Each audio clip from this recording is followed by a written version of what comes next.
कर दे। साथियों, वंदे मातरम।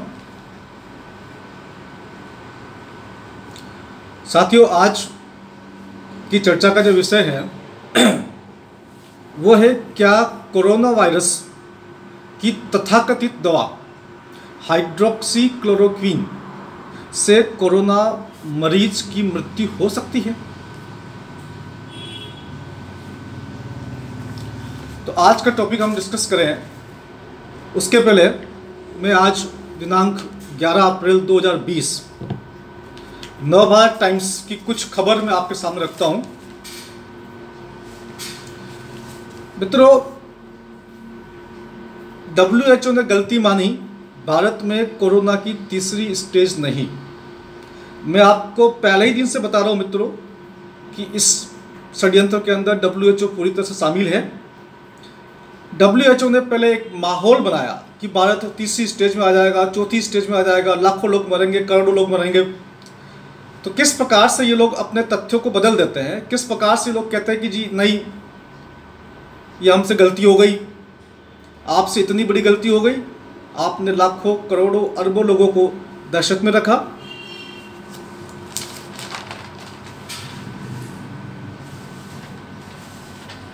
आज की अखबार की और आपको दो चार महत्वपूर्ण बातें बताऊंगा। आपको 104 मरीजों में 40% मरीजों की कोई ट्रैवल हिस्ट्री नहीं। बगैर किसी ट्रैवल हिस्ट्री के पेशेंट्स पॉजिटिव आ रहे हैं। आप और देखिए मित्रों, कोरोना से लड़ने में जुटे सब अस्पताल, बाहर तड़प रहे कैंसर तक के मरीज। कैंसर के मरीज तड़प रहे हैं, मर रहे हैं। सिर्फ कैंसर नहीं, डायबिटीज, हाइपरटेंशन, हाई बीपी,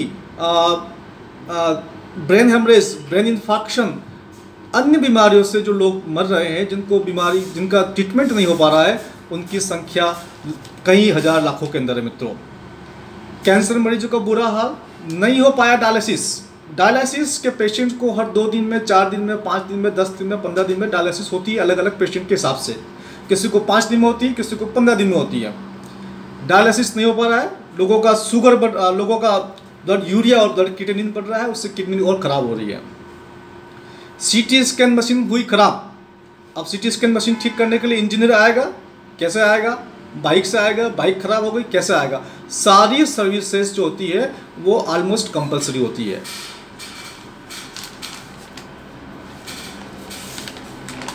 और देखिए मित्रों, आज के अखबार की बातें हैं। अब जो डॉक्टर हर्षवर्धन है, जो केंद्रीय स्वास्थ्य मंत्री, क्या कह रहे हैं? कोरोना वायरस को पूरी तरह खत्म करने में वक्त लगेगा। डॉक्टर हर्षवर्धन, डॉक्टर साहब, आप पहले कह रहे थे कि 15 दिन का लॉकडाउन करेंगे, उससे हमको फ़ायदा हो जाएगा। पेशेंट को हम जहाँ जहाँ सिम्टम्स आ जाएंगे उनको हम पकड़ लेंगे, उसके बाद उनको क्वारंटाइन कर देंगे। अब फिर आपने बोला 21 दिन का लॉकडाउन करना है। अब आप कह रहे हैं डॉक्टर साहब कोरोना वायरस को पूरी तरह ख़त्म करने में वक्त लगेगा। डॉक्टर हर्षवर्धन, डॉक्टर साहब वक्त लगेगा, क्यों लगेगा? इसलिए लगेगा कि जब तक अमेरिकन कंपनी इसका वैक्सीन नहीं बना देगी तब तक आपको इस माहौल को गर्म रखना है, इसलिए वक्त लगेगा।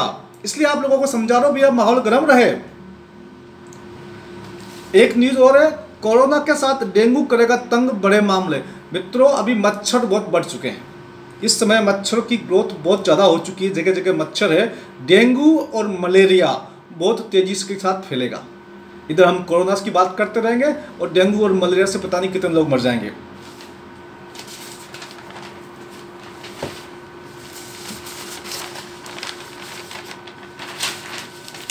एक बात और खबर है आपके लिए,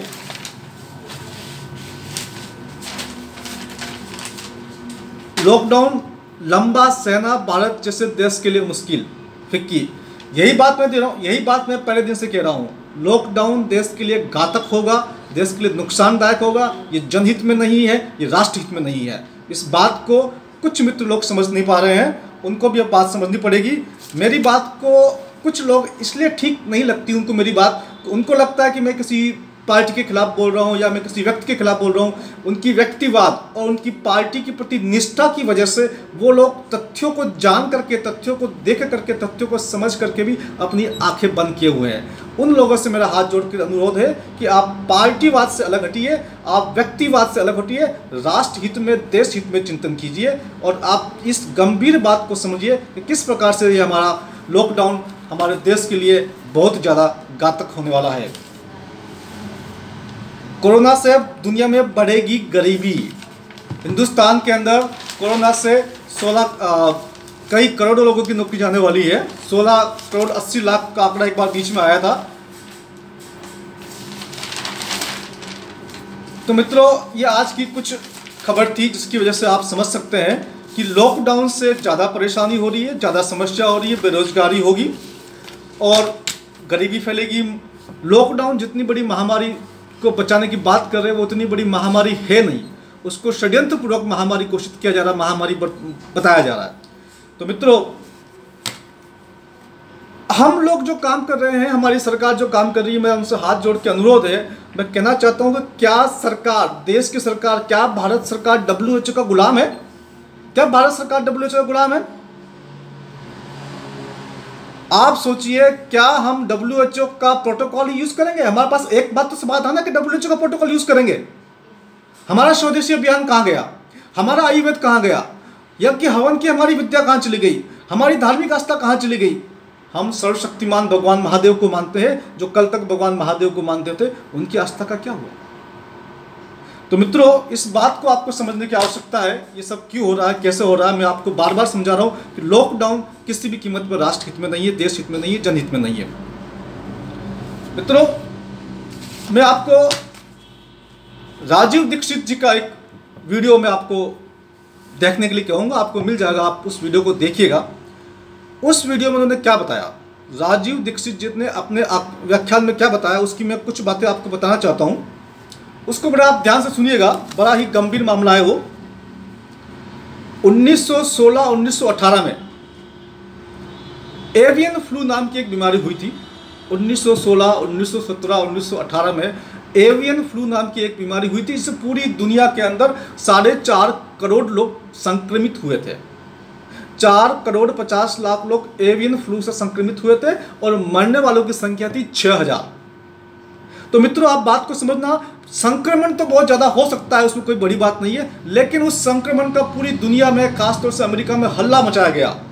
फार्मास्यूटिकल कंपनी ने, आज के 100 साल पुरानी बात बता रहा हूँ मैं, तो बात बड़ी पुरानी है लेकिन बड़े काम की बातें हैं। राजीव दीक्षित जी के वीडियो को आप देखना, आपको ये जो मैं बात बता रहा हूँ उनके वीडियो में पक्का मिलेगी आपको। 4.5 करोड़ लोग पीड़ित हुए थे एवियन फ्लू से, लेकिन मरे कितने? सिर्फ 6,000।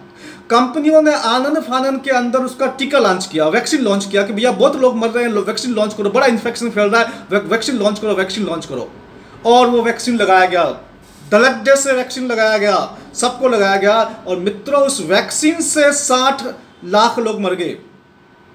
60 लाख लोग उस एवियन फ्लू वैक्सीन से मर गए, जबकि बीमारी से 6,000 लोग मरे।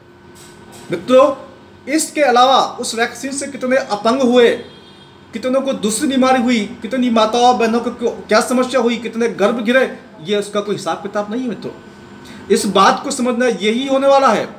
वैक्सीन आने वाला है, आधा अधूरा बन चुका है, जल्दी से जल्दी ट्रायल किया जाएगा, मामला गर्म है, बहुत लाखों करोड़ लोगों को लगाया जाएगा। इस मार्केटिंग को आपको समझना मित्रों, देश को बचाना, हमें हर हालत में अपने देश को बचाना है, अपने देश की जनता को बचाना है। मैं आपको लेकर चलता हूं साउथ कोरिया की एक मूवी पे। साउथ कोरिया की एक मूवी 2018 की मूवी है, ध्यान रखना, वर्ष 2018 के साउथ कोरिया की मूवी है। उस मूवी का नाम है My Secret Terrius. My Secret Terrius movie का एक सीन मैं आपको दिखाता हूं। उस मूवी में एक वायरस के महामारी की बात को बताया गया था 2018 के अंदर। और मित्रों, बड़े आश्चर्य की बात है कि जिस वायरस की महामारी की वो बात कर रहे थे, उस वायरस का नाम 2018 की मूवी में उस वायरस का नाम कोरोना वायरस था। यह आपको शायद नहीं पता होगा, मैं आपको कुछ बताना चाहता हूं मित्रों। ये इसका सीन है। This is the secret one. Terrius. 준혁아 그래? 어디 아파? 여기가 아파요. My Secret Terrius, the Netflix drama predicted the coronavirus outbreak back in 2018. 그래서 좀 더 조사를 해봐야겠지만 연종된 코로나 바이러스입니다. 코로나면 혹시 메르스? 메르스, 사스, 감기 모두 동일한 바이러스의 유전 정보를 지닌 패밀리로 보면 돼요. 코로나는 호흡기 질환을 일으키는 대표적인 바이러스. My Secret ये Terrius जो आप is मूवी taken देख रहे हैं by मित्रों, storm as Netflix subscribers have spotted a key scene in episode 10 which appeared to preempt ये जो movie scene मैंने आपको दिखाया है मित्रों, ये 2018 की मूवी सीन है। उसमें कोरोना वायरस के बारे में बताया गया। ये कोरोना वायरस कोई नया नहीं है, ये सदियों पुराना वायरस है। इसके पहले इसी को मर्स कहते थे, उसके पहले इसी को सार्स कहते थे। ये MERS Middle East respiratory syndrome, SARS severe accuracy respiratory syndrome. आजकल जो हमारी मेडिकल काउंसिल है, जो हमारी जो मेडिकल की जो रिसर्च होती है, वो उसको सारी कहती है, सीवियर एक्यूट रेस्पिरेटरी इलनेस के नाम से इसको बताया जा रहा है। वही है, इलनेस कह दीजिए, सिंड्रोम कह दीजिए, बात बराबर है। पहले सार्स था, अब सारी कर दिया उस चीज़ को। इसके साथ में ये आपने मूवी देखी, आप समझ सकते हैं किस प्रकार से ये षड्यंत्र बहुत लंबे समय से चल रहा था। कोरोना वायरस को लेकर के लंबे समय से, कई वर्षों से इसकी प्लानिंग है, इसकी षड्यंत्र की प्लानिंग है, कई वर्षों की मेहनत है इसके अंदर फार्मास्यूटिकल कंपनी की। इस बात को आपको समझने की आवश्यकता है मित्रों। अब मैं आपको एक बात ले चलता हूँ, इवेंट 201। आप गूगल पर सर्च कीजिएगा इवेंट 201। ये इवेंट 201 में आपको दिखा रहा हूँ मित्रों, ये इवेंट 201 ये आपको दिख रहा है, इवेंट 201। और इवेंट 201 पे आपको देखने को मिल जाएगा, बीच में कोरोना वायरस के बारे में मिलेगा। आप नेट पर सर्च कीजिए, आपको मिलेगा। ये इवेंट 201 क्या है, इसको आप समझिएगा, आपको सारी कहानी समझ में आएगी धीरे धीरे करके। 18 अक्टूबर 2019, डेट याद रखिए, 18 अक्टूबर 2019। जब तक कि कोरोना का कोई केस नहीं था अमेरिका में, कहीं नहीं था। 18 अक्टूबर 2019 को एक मीटिंग होती है अमेरिका में, न्यूयॉर्क शहर में। मीटिंग कौन कौन लोग करते हैं? John Hopkins centre of health security. John Hopkins America का बड़ा सेंटर है, John Hopkins centre for health security. उसके साथ में कौन है? World Economic Forum. और साथ में कौन है? Bill and Melinda Gates foundation. Bill Gates, World Economic Forum और John Hopkins centre for the health security, ये तीनों मीटिंग करते हैं 18 अक्टूबर 2019 को। और उस मीटिंग में बहुत सारे लोग पार्टिसिपेट करते हैं। और मीटिंग का जो पर्पस है वो है कोरोना वायरस पैंडेमिक। और ये मीटिंग कई महीनों की तैयारी के बाद करके गई थी, यानी कई महीनों पहले भी उनको पता था कि कोरोना वायरस का पैंडेमिक आने वाला है। किसको सपना आया, कैसे मालूम चला कि कोरोना वायरस का पैंडेमिक आने वाला है? ये आप देखिए, statement about new corona virus and other pandemic exercise. ये उस समय था, न्यू कोरोना वायरस। आप देखिए, ये जो न्यू मैंने लिखा हुआ है, न्यू कोरोना वायरस, वही जिसे हम नोवल कोरोना वायरस कहते हैं, उसके बारे में कई महीनों की मेहनत के बाद में उन लोगों ने 18 अक्टूबर 2019 को एक मीटिंग करी। देखिए मित्रों, इसमें लोगों को किस प्रकार से भयभीत किया गया। उस समय बताया गया 65 million people can be killed. लोगों को बताया गया कि भाई 6.5 करोड़, 6.5 करोड़ लोग इस बीमारी से मर जाएंगे। कितना ये भय इन लोगों ने बहुत पहले से फैलाना शुरू कर दिया। 6.5 करोड़ का आंकड़ा इन लोगों ने बहुत पहले दे दिया ताकि लोगों को भयभीत किया जा सके। ये बहुत वेल प्लान और बहुत वेल प्लान तरीके से षड्यंत्र किया गया है। इसके अंदर मीडिया भी शामिल है, पश्चिम की मीडिया भी शामिल है। और मीडिया कैसे काम करता है आप में से अधिकांश लोग जानते होंगे। पश्चिम में आजकल मीडिया को प्रेस नहीं कहा जाता है, प्रेस अब पुराना शब्द हो गया है। आजकल मीडिया को कहा जाता है प्रेसिट्यूट। जी हाँ, प्रेसिट्यूट। मीडिया के लिए जो वर्ड यूज होता है वो प्रेसिट्यूट होता है, प्रेस नहीं होता है। वो प्रेस पुराना जमाना था, वो चली गई। मीडिया किस प्रकार से काम करता है आप लोगों को अच्छी तरह से पता है। तो ये जो सीवियर पेंडेमिक की जो इवेंट 201 की जो मैं बात कर रहा हूँ, जो इवेंट 201 में जो हुआ था, इसको भी आप पढ़िएगा, देखिएगा, तो आपके मन में और भी गंभीर बातें आएगी इसके अंदर। तो मित्रों, हम आज की बात पे चलते हैं, आज के टॉपिक पे चलते हैं हम लोग। जो आज का जो टॉपिक है हमारा, वो टॉपिक ये है कि क्या कोरोना वायरस की तथाकथित दवा हाइड्रोक्सीक्लोरोक्वीन से कोरोना मरीज की मृत्यु हो सकती है। देखिए मित्रों, इसके पहले मैं आपको एक और बात बताना चाहता हूँ। मेरे पास कल एक खबर आई थी कि ICMR की रिपोर्ट आई थी। ICMR is the Indian council of the medical research, Bharat की रिसर्च की सबसे बड़ी संस्था है ICMR, Indian council of medical research. ICMR की एक मेरे पास व्हाट्सएप पे न्यूज़ आई थी, आपको मैं बताना चाहता हूँ। आप भी उस न्यूज़ को कंफर्म कीजिए अपने लेवल पर कि न्यूज़ सही है या गलत है, आप कंफर्म कीजिएगा, पूछिएगा आप ICMR से पूछिए ये न्यूज़ सही है गलत है। ICMR कह रहा है कि भारत में कोरोना वायरस बिना किसी संक्रमित व्यक्ति के संपर्क में आए भी हो रहा है। बात को अच्छी तरह समझिए, कोरोना वायरस का संक्रमण बिना संक्रमित व्यक्ति के संपर्क में आए भी हो रहा है। जब बिना संक्रमित व्यक्ति के संपर्क में आए कोरोना वायरस हो रहा है तो लॉकडाउन का तो कोई औचित्य बनता नहीं है। लॉकडाउन से फिर हम किस समस्या का समाधान करेंगे मित्रों?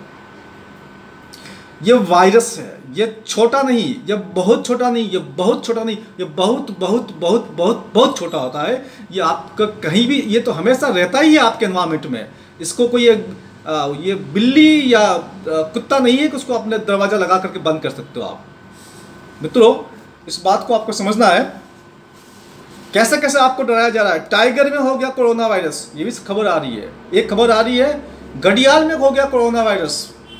किस प्रकार से आपको भयभीत किया जा रहा है मीडिया के माध्यम से। मित्रों, आपको अब मैं इस दवाई के बारे में बताता हूँ। ये जो हाइड्रोक्सीक्लोरोक्वीन जो दवाई है, इस हाइड्रोक्सीक्लोरोक्वीन की दवाई के बारे में बताता हूँ। ये हाइड्रोक्सीक्लोरोक्वीन दवाई क्या चीज़ है, इसके क्या साइड इफेक्ट है, आप इसको ध्यान से चिंतन कीजिएगा, मंथन कीजिएगा। ये हाइड्रोक्सीक्लोरोक्वीन जो है वो क्विनिन नाम की दवाई है। ये क्विनिन कहाँ से आती है? क्विनिन आती है सिंकोना नाम के पेड़ से आती है। एक सिंकोना पेड़ होता है, एक पौधा होता है जो बहुत ही दुर्गंध फैलाता है। उसकी जो छाल होती है बड़ी कड़वी होती है, उसका जो एटमॉस्फेयर होता है बड़ा दुर्गंध युक्त होता है। तो वहाँ से ये मलेरिया की दवाई है। मलेरिया के एक पेशेंट ने इस दवाई को लिया था और वो ठीक हो गया था, तो बाद में इस दवाई को पॉपुलरिटी मिली। तो क्विनिन जो होता है वो सिंकोना नाम के पेशेंट की सिंकोना नाम के पेड़ की छाल में मिलता है, वहाँ से क्विनिन निकलता है। उसी क्विनिन में जब क्लोरीन मिला देते हैं, जब केमिकल रिएक्शन से क्लोरीन को ऐड कर देते हैं तो क्लोरोक्वीन बनता है। क्लोरीन आप जानते होंगे, ये आवर्त सारणी का पीरियोडिक टेबल का 17 नंबर का है, एटॉमिक नंबर इसका 17 है। क्लोरीन मिलाने से क्लोरोक्वीन बनता है, उसी में OH हाइड्रोक्सी आयन जोड़ने से हाइड्रोक्सीक्लोरोक्वीन बनता है। यह मलेरिया की दवाई है। मलेरिया पैरासाइट होता है, पैरासाइट अलग होता है, वायरस अलग होता है, बैक्टीरिया अलग होता है, फंगस अलग होता है। ये चारों चीज़ें अलग होती है। पैरासाइट, वायरस, बैक्टीरिया और फंगस चारों चीज़ें अलग होती है। इनका आपस में संबंध स्थापित करना किस प्रकार से किया जा सकता है, ये अब देखना होगा।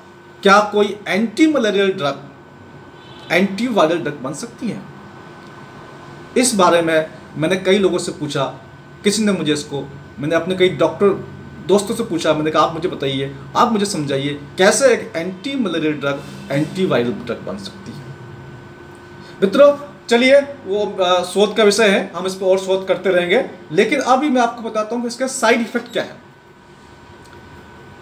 ये हाइड्रोक्सीक्लोरोक्वीन जो है वो एंटी मलेरियल है, साथ में गठिया में देते हैं, साथ में SLE सिस्टेमिक ल्यूपस एरिथेमेटोसिस कंडीशन होती है, उसमें भी पेशेंट को दिया जाता है।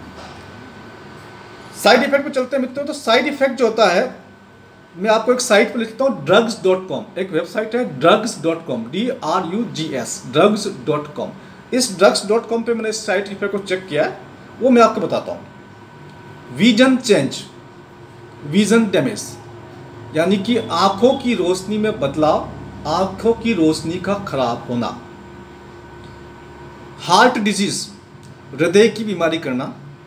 लीवर डिजीज, लीवर की बीमारी करना। किडनी डिजीज, गुर्दे की, वक्र की बीमारी को करना। सोरियासिस, चमड़ी की बीमारी करती है।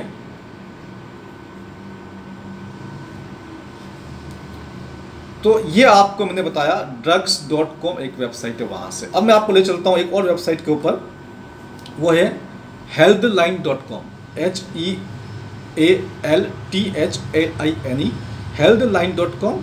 स्पष्ट लिखा हुआ है कि चाइल्ड डेंजर वार्निंग, दवाई को 18 साल से छोटे बालकों को नहीं देनी है, स्पष्ट रूप से लिखा हुआ है। और क्या करता है ये, और ये क्या बोल रही है, आई डैमेज, आंखों को डैमेज करती है, can be permanent vision loss, आंखें अंधी हो सकती है, और क्या हो सकता है, हार्ट डिजीज पैदा कर सकती है, और in some cases this might be fatal, कुछ केसेस में ये मृत्यु भी हो सकती है इससे, हार्ट बीमारी की वजह से। अब मैं आपको एक और वेबसाइट पर ले चलता हूँ, इसका webmd.com, webmd.com, ये भी मेडिकल की वेबसाइट है। ये क्या बोलती है साइड इफेक्ट के बारे में, आई प्रॉब्लम्स, आंखों में प्रॉब्लम्स पैदा करेगी, kidney disease, liver disease, skin problems, seizures मतलब दौरे पड़ना, इस दवाई को खाने के बाद व्यक्ति को दौरे पड़ सकते हैं। आप बोल सकते हैं जी तो कोरोना से पड़े, नहीं, इस दवाई से पड़ रहे हैं। आप देखिए इसको, इसमें लिखा हुआ कि दवाई खाने के बाद क्या क्या सावधानी रखनी है, और इसके साथ में और क्या हो सकता है। और एक साइट पे ले चलता हूँ मैं आपको, इसका नाम है, अच्छा इसी वेबसाइट पे लिखा हुआ है हार्ट फेल करती है, QT प्रॉब्लम। आपने कभी ECG देखी हो तो QRS कॉम्प्लेक्स होता है, आप समझने की कोशिश कीजिए, ECG में QRS कॉम्प्लेक्स होता है, एक से बाद T वेव होती है, ये QT प्रॉब्लम करती है, QT इंटरवल को बढ़ा देती है। इसको मैं आपको समझाना चाहता हूँ, इसको बढ़ने से हार्ट फेल हो सकता है। स्लो हार्ट बीट, आपके दिल की धड़कन कम कर देती है ये दवाई। हार्ट फेलियर, ये आपके हार्ट को फेल करती है। पासेस ब्रेस्ट फीड, अगर ये खतरनाक दवाई आपने किसी ऐसी महिला को दे दी जिसने जो अपने बच्चों को दूध पिला रही है, तो ये दवाई आप उसके माध्यम से आप उसके दूध में आ जाएगी माता के, और दूध के माध्यम से बच्चे के पास जाएगी, तो बच्चे को भी समस्या होगी। और वैसे भी 18 साल से कम आयु के बच्चों को देनी नहीं है। एक वेबसाइट है mediline+.gov, medline+plus, medline+.gov। वो क्या बोलती है, हेडेक, ये दवाई सर दर्द करेगी, हाइड्रोक्सीक्लोरोक्विन की बात चल रही है। डिजीनेस, चक्कर आएंगे आपको। लॉस ऑफ एपिटाइट, भूख बंद कर देगी आपकी। नोजिया, उल्टी होने की फीलिंग, जैसे उल्टी होने वाली हो।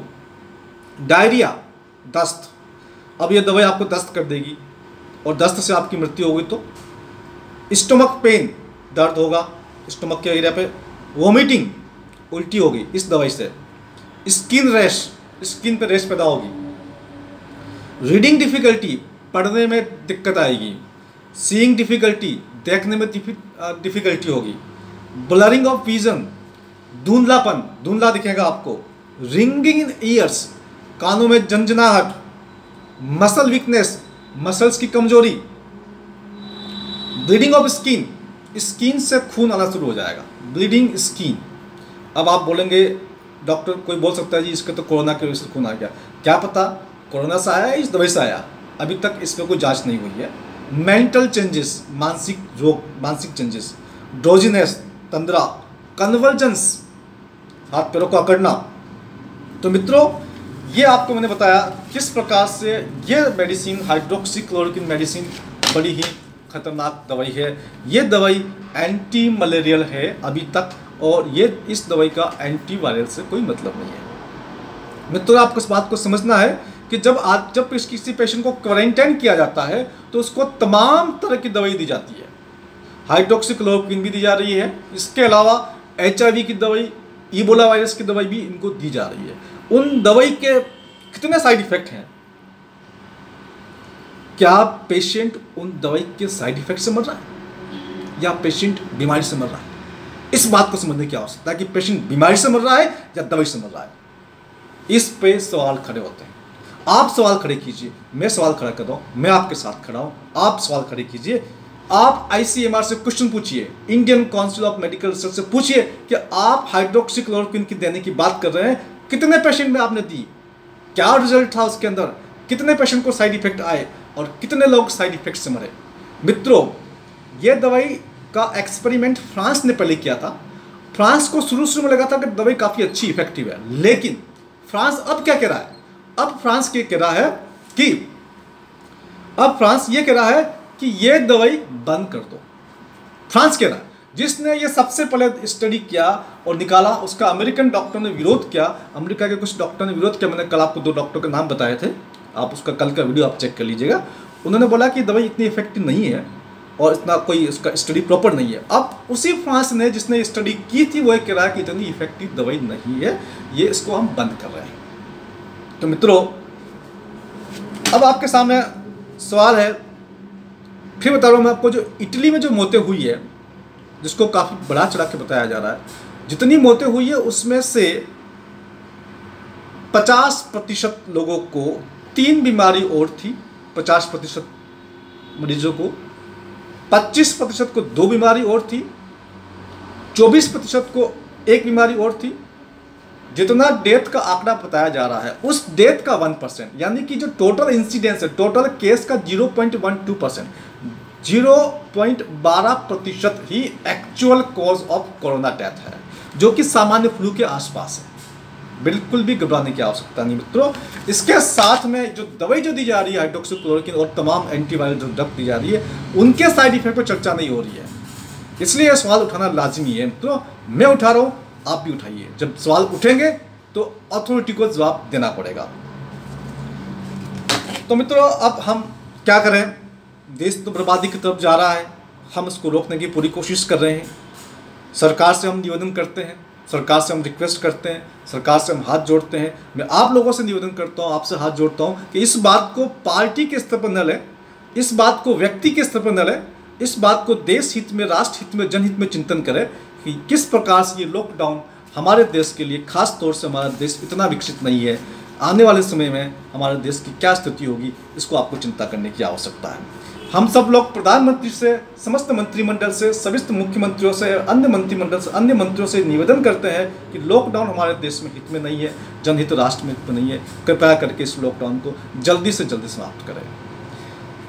भगवान महादेव से मैं प्रार्थना करता हूँ कि आप जहाँ भी रहें, स्वस्थ रहें, सुखी रहें। इसी प्रार्थना के साथ मैं अपनी बात को समाप्त करता हूँ मित्रों। जय हिंद, जय भारत।